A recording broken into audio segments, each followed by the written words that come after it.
don't think maybe today was the best day to film a video in this extraordinary heat, and you can really see my bad tan lines.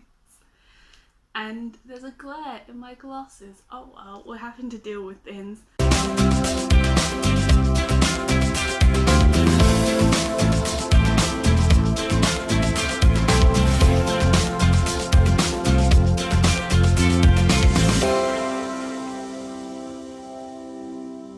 Hello, welcome back. I haven't sat down like this in a very long while. It feels like it anyway. If there's a change, you may have noticed a background change. It is a work in progress, so bear with me. Yeah, I didn't quite know, and we're in the middle of doing like a gallery wall here, and we've got two, you can't even see the other one, but it's a bit blank, but I didn't quite know where to film.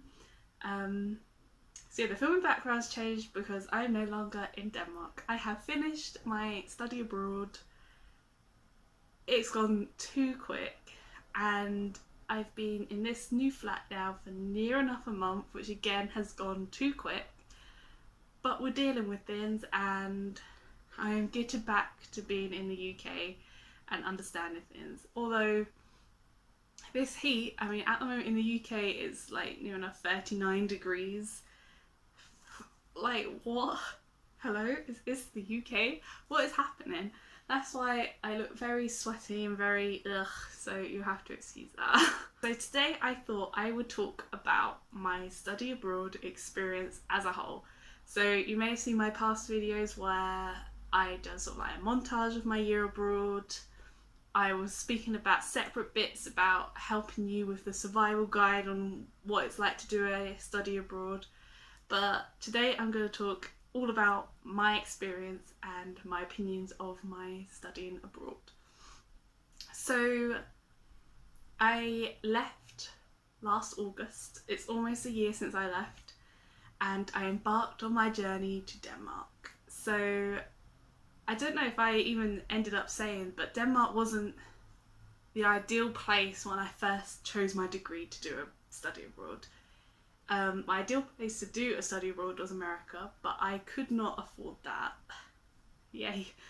And then I kind of started looking around Europe a bit, and Denmark was my first choice in Europe, and I'm so happy that I got there. And Aarhus really was sort of like an underdog, didn't quite know much about the city, didn't quite know much about Denmark as a whole, and boy did it deliver. It broke any expectation I think I had.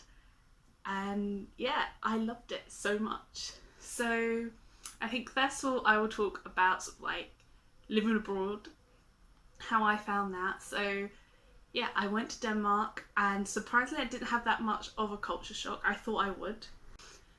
So it felt very similar to the UK. There was, apart from the signs in Danish and driving on the right and kind of bits and pieces like that, it didn't feel too different to what the UK feels like, and I think that's probably westernised Europe anyway. It doesn't really feel that different from anywhere else.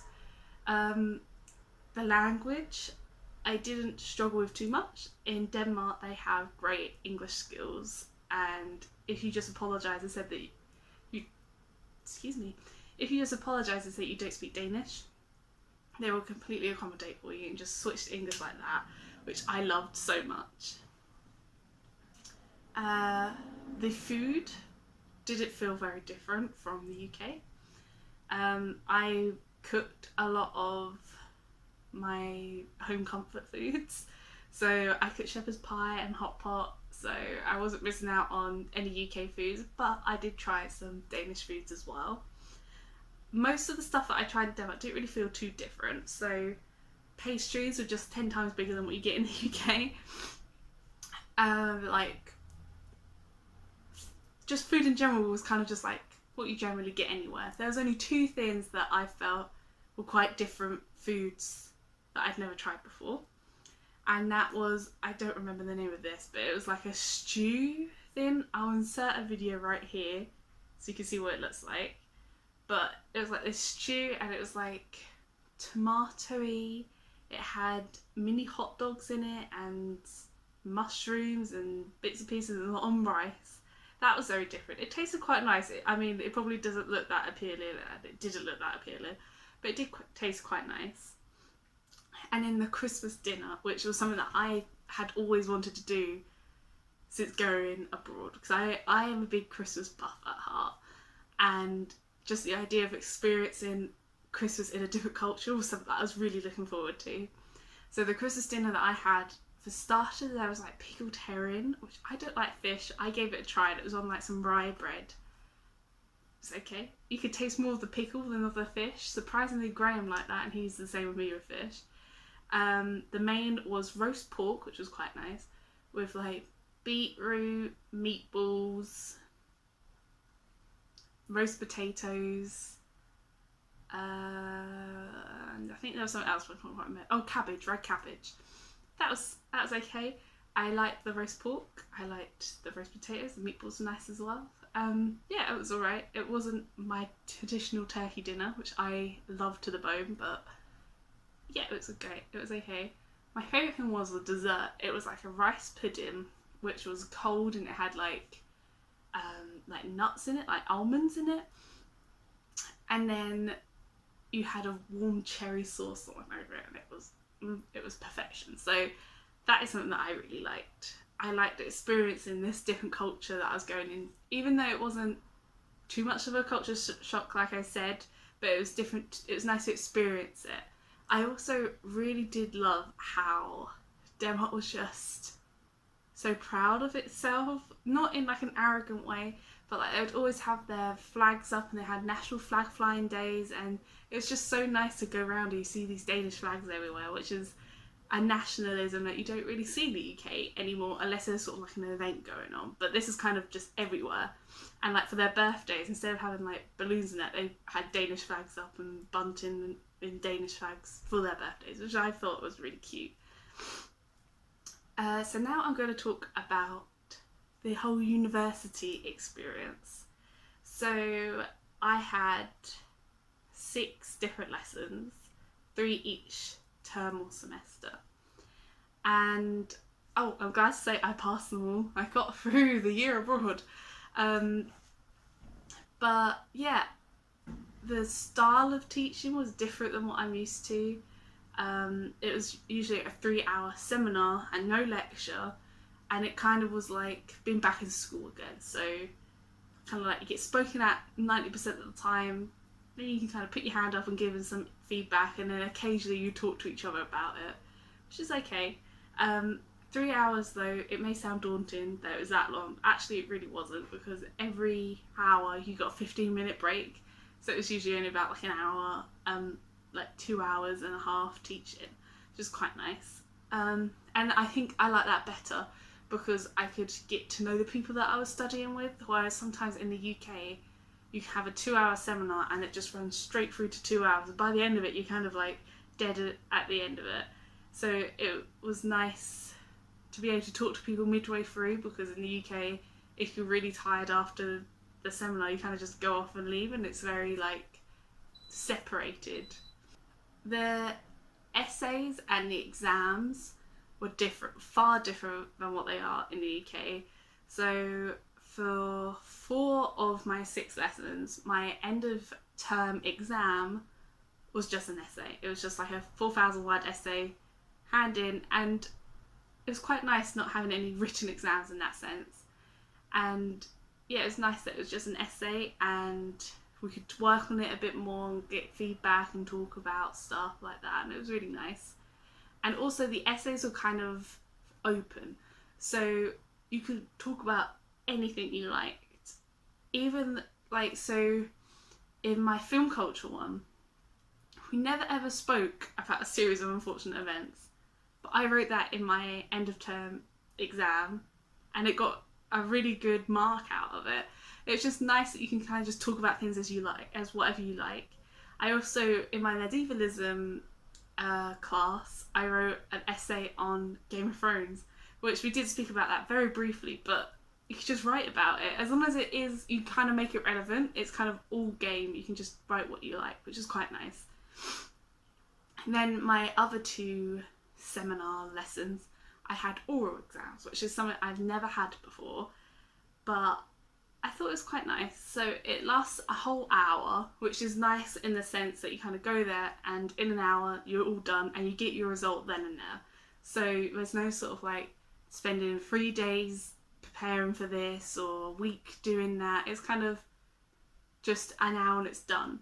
Also, you don't have to worry about revision because you can take all your notes into the preparation room, which is really nice as well.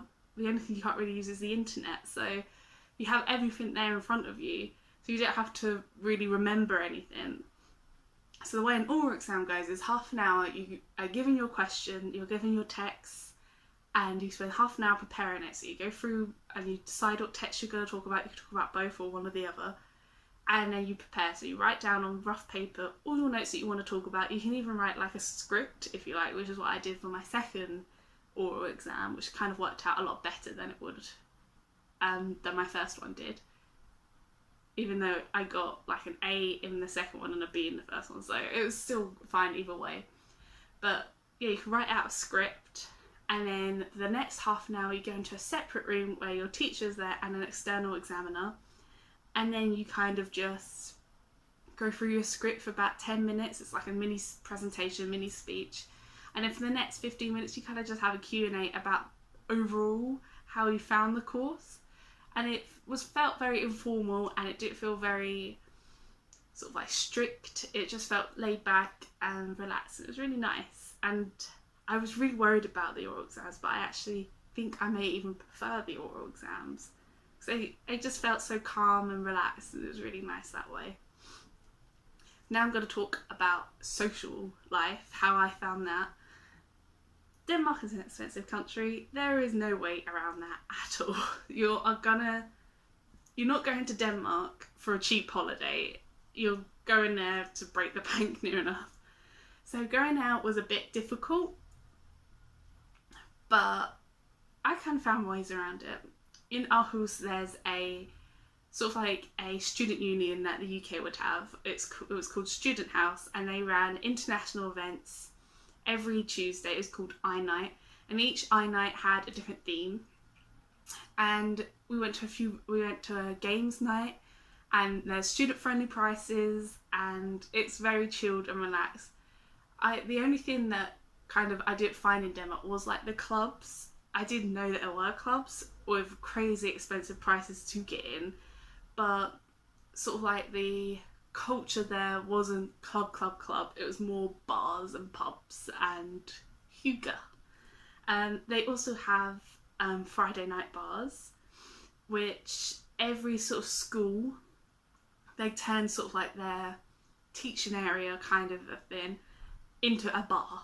And on a Friday, it's student-friendly prices, and like you kind of drink and socialise with your classmates. And so if you're in the School of English would have its own little Friday bar going on. You could go there and meet other people from the School of English, which is quite nice as well.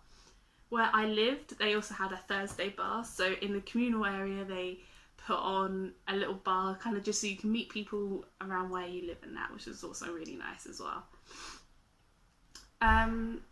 Going out for day trips is a social aspect as well. So it was nice to kind of meet up with people and go down to the shopping or get on a tram and just kind of go anywhere.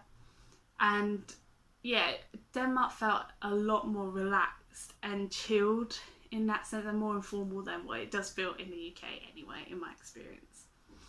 Travelling as well, studying abroad, is such a big experience, and it's such a thing that if a holiday's coming up, every international student is travelling somewhere, because you're there for a year and you may never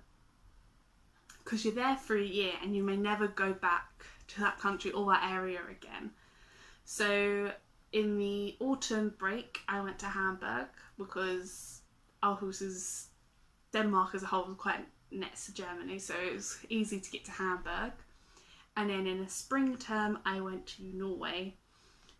Spring break, I went to Norway, which again, just hop on a plane. I mean, you can kind of do this from the UK, so the UK is very close anyway.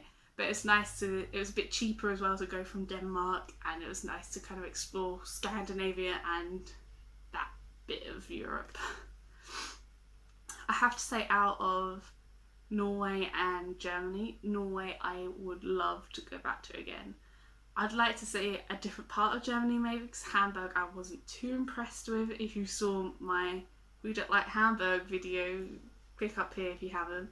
But you'll understand why I didn't really enjoy Hamburg. But Norway, I would 100% go back there. And then also travelling around your study abroad country. So a lot of people feel pressured to leave the study abroad country to travel some more, and sometimes that's just not very like, you can't do that if you don't have the means to. So definitely travelling around the host country that you're in is also really beneficial, because you never would have gone there otherwise if you didn't want to explore it. I went to Copenhagen, which was amazing. Love Copenhagen. I went to Odense. I went to Billund. I went to Eskogov Castle and Rounders as well. And yeah, it was really cool to see some parts of Denmark that I don't think I would have seen before. Especially that a lot of people, when they think of Denmark, they just think of Copenhagen. So I kind of saw some bits of Denmark that maybe the tourists wouldn't normally see. Overall, I would rate my study abroad experience the best year out of my university career so far. I loved it so much, considering how I thought about second year. If you haven't seen that as well, my second year experience is up here somewhere. But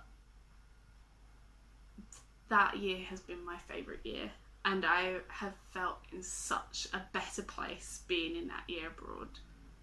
I felt happier as a person, and I felt more confident as well. And it has made my university experience, I know I've got one more year left, but I think I will look back on that year as the best year of my university experience. And I'm so glad I got to do it.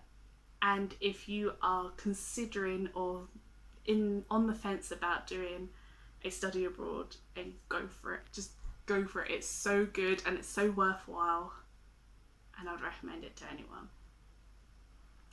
So thank you for watching this video. If you made it to the end, well done. Don't forget to give it a like and a subscribe, and I shall see you next week. And yeah, some new content is coming out. I don't quite know exactly what is coming out yet, but yeah, I'm no longer in Denmark. I am here in the UK again. So yes, I shall see you next week. Bye.